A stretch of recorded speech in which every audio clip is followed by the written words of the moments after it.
car engine, a robot arm, an industrial machine, and an automatic watch may look completely different, but hidden inside them are the same ingenious mechanisms: gears, linkages, cams, joints, and locking systems that control almost every mechanical movement around us. These devices can multiply force, change speed, reverse direction, or transform rotation into perfectly controlled linear motion. In this video, we'll explore 10 essential mechanisms that make modern machines move, and reveal the surprisingly simple engineering behind each one. Before examining the mechanisms, remember one important rule. A mechanism does not create energy. Instead, it transforms motion and redistributes force. A machine can trade speed for torque, distance for force, or one direction of movement for another. Mechanical engineering is largely about controlling these trades, then designing components strong enough to survive the resulting forces, friction, vibration, and heat. Now let's see how that works. The first mechanism is one of the most recognizable: the gear train. When two gears mesh, the teeth force them to rotate together. Because the teeth meet from opposite sides, the gears rotate in opposite directions. But gear size determines something even more important. Imagine a small gear with 12 teeth driving a larger gear with 36 teeth. The small gear must complete 3 rotations to turn the larger gear once. The output, therefore, rotates at 1/3 of the original speed, but ideally produces roughly 3 times as much torque. Reverse the arrangement, and the machine gains speed while losing torque. This simple trade-off allows gears to power everything from clocks and drills to wind turbines and industrial cranes. A rack-and-pinion mechanism transforms rotation into straight-line movement. The pinion is a circular gear. The rack is essentially a gear that has been unrolled into a straight bar. As the pinion turns, its teeth push the rack sideways. Reverse the pinion, and the rack moves in the opposite direction. In a vehicle steering system, turning the steering wheel rotates a pinion that moves the steering rack left or right. That movement changes the angle of the front wheels. Electric or hydraulic assistance may provide additional force, but the rack and pinion still creates the essential movement. The same mechanism appears in sliding gates, machine tools, elevators, and robotic positioning systems. How can continuous rotation be transformed into repeated back-and-forth movement? The answer is the slider crank mechanism. A rotating crank connects to a sliding piston through a connecting rod. As the crank turns, the rod pushes and pulls the piston along a straight path. Inside an engine, expanding combustion gases push the piston downward. The connecting rod then turns the crankshaft, converting linear movement into rotation. Inside a compressor, the process operates in reverse.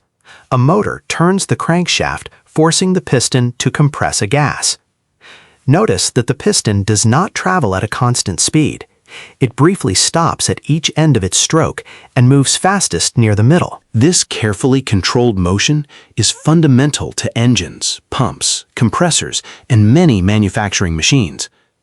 A cam is like a mechanical program stored in the shape of a rotating component.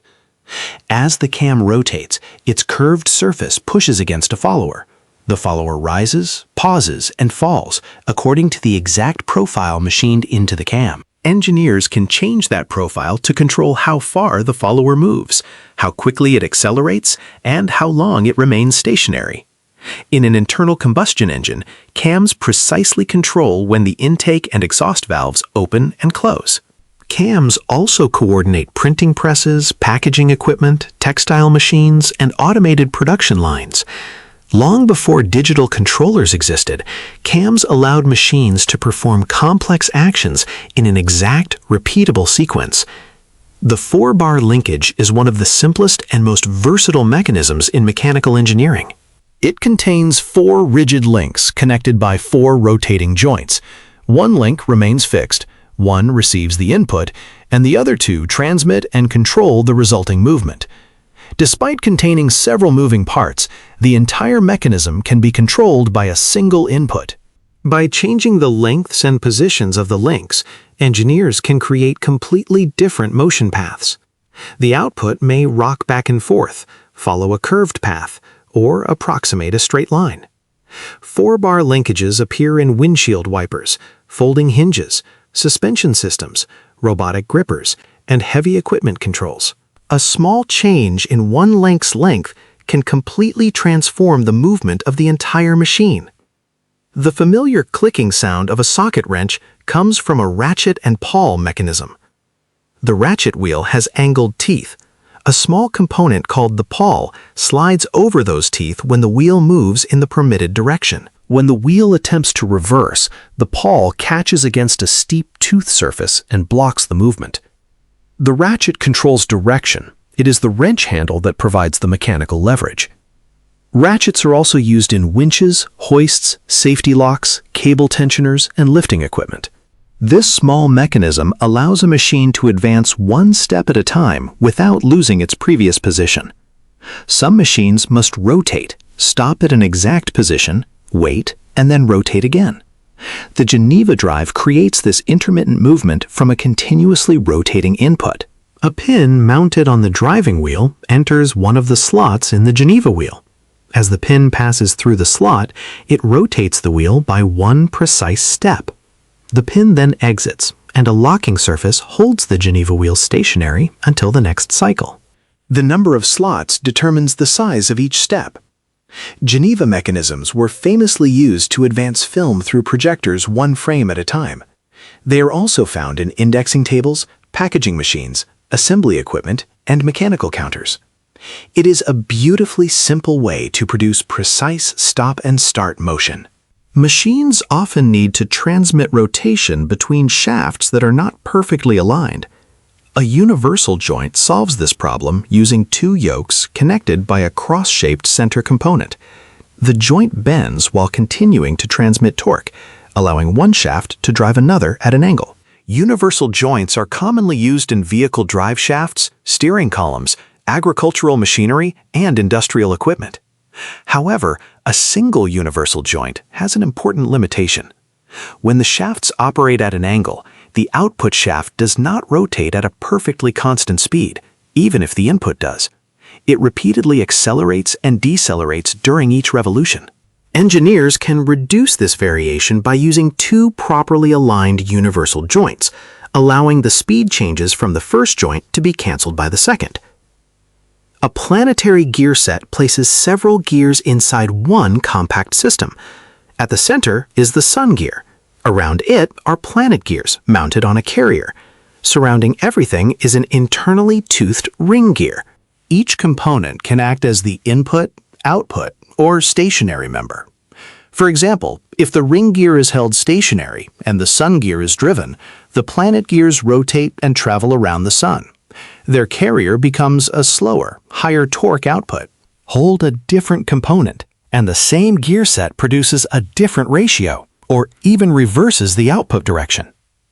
Because several planet gears share the load, planetary systems can transmit substantial torque without requiring an enormous gearbox. That is why they are used in automatic transmissions, electric vehicles, wind turbines, robotic joints, aircraft systems, and heavy machinery. When a vehicle turns, the outside wheel must travel farther than the inside wheel. If both driven wheels were permanently locked to the same shaft, one tire would have to slip across the road during every turn. The differential prevents this. A ring gear rotates the differential carrier, which contains smaller spider gears connected to the two axle gears. While the vehicle travels straight, the spider gears move with the carrier without rotating significantly on their own shafts. Both wheels therefore turn at the same speed. During a turn, the spider gears begin rotating between the axle gears. This allows one wheel to slow down while the other speeds up. The system continues delivering power while permitting the two wheels to cover different distances. However, a basic open differential has a weakness. If one wheel loses nearly all traction, the other wheel may receive too little usable torque to move the vehicle. That problem led engineers to create limited slip and locking differentials. These 10 mechanisms may appear simple individually, but mechanical engineers rarely use them alone. A single machine might combine gears to change torque, a cam to control timing, a linkage to guide movement, bearings to reduce friction, and a ratchet to prevent reversal. Together, these components can turn one rotating motor into an entire sequence of controlled mechanical actions. The next time you see a machine operating, ask 4 questions. What is the input movement? What output movement is required? Where is force being multiplied? And which mechanism controls the path? Once you recognize these patterns, even the most complicated machine becomes much easier to understand. Which mechanism should we take apart in the next video? Subscribe to How Engineering Works and discover the engineering hidden inside the machines that power our world.